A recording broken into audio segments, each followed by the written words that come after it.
De hoy con Delia Muñoz, ex procuradora supranacional. Qué gusto saludarla, ¿cómo está? Buenos días. Buenos y yo días. puedo contestar la pregunta que ha hecho a la audiencia. Yo soy profesora del curso de diálogo. ¿Cómo no? Dígame. Y el diálogo es una situación, es un mecanismo que nunca debemos abandonar, porque el diálogo es lo que define a la sociedad democrática.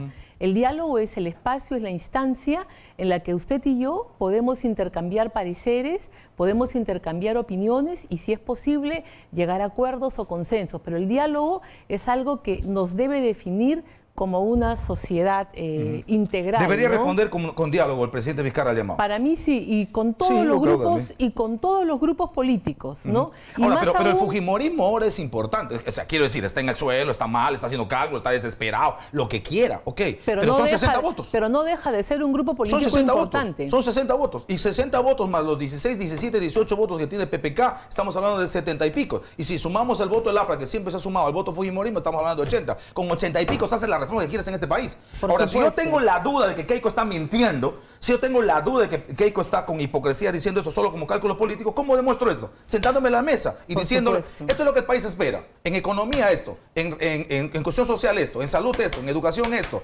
en reconstrucción del norte esto, en lo que fuere. ¿Podemos aprobar esto? Tenemos grandes reformas pendientes que requieren la reforma civil, por ejemplo, que se ha hecho malamente, hay que hacerlo. La reforma laboral, hay que hacerlo. La reforma tributaria, hay que hacerlo. La reforma pensionaria, hay que hacerlo. Usted toca un tema en lo laboral, tenemos 74% de informalidad laboral. Claro. La reforma económica es urgente. Significa de que allí hay muchos temas que se tienen que abordar. Y las reformas son paridas por el consenso. Y el consenso en democracia significan votos más y votos menos en el Parlamento. Y si tengo una mayoría que por pedir chepa me está diciendo hoy, cambiando una actitud absolutamente obstruccionista, hoy sí te quiero ayudar, bueno, pues lo aprovecho. Creo yo, debería ser la postura de un estadista. Pero vamos a ver qué responde el presidente. Muy bien. Doctora Muñoz, bueno, vamos al tema. Desde el punto de vista del derecho, que usted conoce perfectamente, ¿qué le pareció lo de ayer? La primera parte de la exposición, tanto del fiscal como la respuesta de la defensa. En primer lugar, una visión es la de nosotros, la de los abogados, que estamos mucho más acostumbrados a esta confrontación de formas y de argumentos ante un tribunal, y otra, la percepción que pueda tener la ciudadanía frente a lo que se veía en transmisión en vivo y en directo. Lo de ayer es una audiencia dentro de un proceso de investigación, es decir, de que todavía no hay acusación. Durante estos 3 años la Fiscalía viene investigando a los hechos y a las personas para poder armar lo que se llama el caso, ¿no? Entonces, dentro de estas facultades, este periodo de investigación, la Fiscalía le puede pedir al juez que restrinja la libertad de una persona llevándola a una condición de detenida en cárcel de manera preventiva. Para esto no estamos discutiendo nada del fondo. Para este pedido no es necesario demostrar que la persona es culpable de los hechos que yo estoy investigando, porque aún ni siquiera hay acusación. Lo que se tiene que demostrar es de que la persona puede obstaculizar la investigación, que puede fugarse del país y que no tiene arraigo domiciliario. Esos son los 3 elementos de carácter de forma. Entonces, ¿ha tenido sustento en esos 3 temas el fiscal ayer? Yo pienso de que es bastante discutible decir de que hay los 3 elementos, porque el arraigo tiene acá la familia, tiene los hijos, hay una conducta de asistencia. Me parece que el fiscal se ha centrado en ir a temas de fondo y hablar sobre el tema de esta prueba obtenida, no sabemos cómo, si es legal o no, de las declaraciones, de los chats, para demostrar de que había un control, y se está centrando en la capacidad de los investigados de obstaculizar la investigación. ¿No? Entonces, pareciera ser de que el fiscal está yendo allí porque ayer... O sea, como no tiene mucho argumento en la parte de arraigo o peligro de fuga, está de alguna manera centrándose en la posibilidad de obstaculización a la justicia, o en todo caso a la parte de prueba. Y por eso entraba ayer mucho al fondo, por eso ingresaba el fiscal mucho al fondo, y uno que es abogado decía, bueno, si el fiscal está hablando tanto de pruebas, testigo protegido, avance la investigación, entonces de una vez que formule su denuncia, que es con la que se abre ya el proceso penal en una forma mucho más clara, ¿no? Con el juicio oral. Ahora, la defensa ha intentado rebatir, no sé si lo habrá convencido al juez Richard Concepción Carhuancho, pero justo en la parte medular, que es las declaraciones de este testigo protegido, el asunto de lo dicho por la abogada de la defensa de Keiko es que eso no ha estado corroborado, que no está, digamos, dentro del proceso debidamente corroborado, por lo tanto carece absolutamente de toda validez. Ahora, esto tiene razón cuando señala, hay argumentación legal para decir esto, que no estando corroborado, formalmente añadido, con resolución establecida, con reconocimiento como tal, lo que haya dicho este testigo protegido carece de efecto legal, por lo tanto, puede ser que caiga la argumentación fiscal. Mire, el proceso penal es un proceso de múltiples garantías.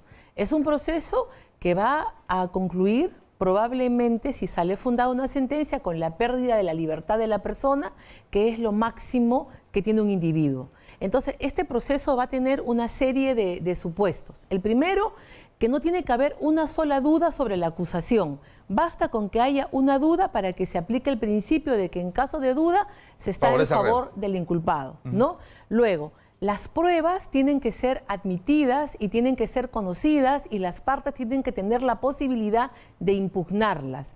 A este proceso de lucha contra la corrupción se le aplica el nuevo Código Procesal y ese Código Procesal implica de que hay una instancia en la que usted como fiscal, yo como abogado defensor, nos sentamos y decimos cuáles son tus pruebas, yo impugno esta prueba porque no todos los testigos son válidos. Hay personas cuya testimonial no puede utilizarse contra mí o contra usted.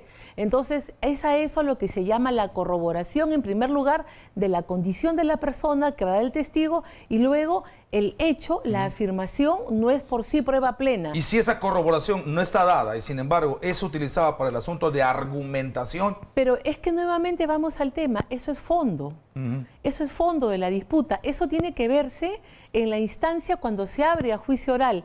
Hoy en día estamos hablando de medidas cautelares de protección del proceso para evitar que los que están siendo investigados lo contaminen, lo obstaculicen. Eso no tiene nada que ver lo que ha declarado el testigo. Son elementos pero lo que está usando el fiscal. El fiscal lo está ¿Está usando. bien usado? Por eso le digo de que el fiscal a lo largo de sus argumentaciones ha ido siempre al fondo. ¿No? Para generar una situación de efecto. Pero acá él solo tendría que demostrar las tres condiciones que la norma exige. Ahora, tanto la abogada de Keiko Fujimori como el abogado de Jaime Yoshiyama, doctor Abanto y la doctora Loza, han señalado que ya está perdido el caso, prácticamente. Bueno, no prácticamente, lo han señalado claramente en esta etapa. Y han argumentado otra vez el asunto de la parcialidad del juez. Durante la audiencia de ayer, está claramente demostrado, han dicho que el juez está parcializado con el Ministerio Público y lo que esperamos y hay que prepararnos es que va a facilitar el tema del pedido fiscal. Los abogados han recusado al juez Concepción para que continúe conduciendo este caso. Ahora, un juez que conduce a una audiencia siempre va a ser muy duro porque los abogados nos ponemos fuertes cuando estamos defendiendo nuestras posiciones, sea fiscal o seas abogado defensor, ¿no? Y él era muy, muy fuerte al evitar de que ingresen al enfrentamiento o los comentarios cuando él no había autorizado las intervenciones. Yo, la verdad es que no considero que esa es una parcialización, que eso es una actitud de un juez que no quiere que la audiencia se le vaya de las manos, porque ¿cuántos imputados hay? ¿Cuántos abogados defensores y un fiscal con su grupo? ¿No? Entonces eso podía haber terminado en una batalla de intercambios. Correcto, ¿no? doctora Muñoz, le voy a pedir disculpas porque le voy a forzar una pregunta. ¿Usted daría la prisión preventiva? Es bastante discutible. Pero lo ha escuchado ayer al fiscal. Lo he escuchado al fiscal. ¿Le convence? Me inclino un poco más hacia él, pero todavía no he escuchado los argumentos de la parte, defensora en su totalidad, ¿no? Pero yo soy muy garantista. Yo soy de las que piensan de que uno tiene que afrontar el proceso en libertad, porque lo vengo repitiendo, o sea, de 88.000 personas que hay en la cárcel en este momento, más de 34.000 están allí sin sentencia. Y yo creo que eso no puede ser la política de Estado. En este caso concreto, el fiscal quería demostrar una posibilidad de obstaculizar la investigación. Yo creo que él ha hecho la mitad de su tarea, pero los otros 2 puntos, porque todos son concurrentes, no los ha terminado a satisfacción, ¿no? ¿Cree que termine el proceso hoy, la audiencia hoy? No, pero ¿cómo va a terminar si son tantos imputados? Estamos hablando de 10 más. Y todos tienen el derecho de hablar exactamente en si el fiscal habló 10 horas, a 1 hora por persona... El fiscal habló, sí, pues ayer duró 10 horas en total. Hoy van a responder cada uno de los abogados imputados, ¿verdad? Me imagino que la doctora ha utilizado menos de 2 horas. Bueno, si son 10 más, claro, no va a poder, no alcanzaría. Pero mire, la importancia de ver un proceso en televisión, en línea, es muy grande porque la ciudadanía se va haciendo idea de un proceso, pero a la par hay que orientar que lo que estamos viendo ayer todavía no es juzgamiento. Así es. Es solamente una cuestión preliminar y que después de 3 años de investigación, la Fiscalía aún no ha presentado acusación. Y lo mismo ocurre con otros casos que son emblemáticos, como el del señor Belaúnde Docio, como los esposos Humal Heredia. Entonces, yo creo que la Fiscalía tiene que hacer ya un caso, una acusación y conseguir una sentencia en este o en cualquier otro caso emblemático para que continuemos empujando la lucha contra la corrupción, ¿no? Delia Muñoz, ex procuradora supranacional, ha estado exitosa y por supuesto, como siempre, le agradecemos mucho. Muy amable, muy gentil.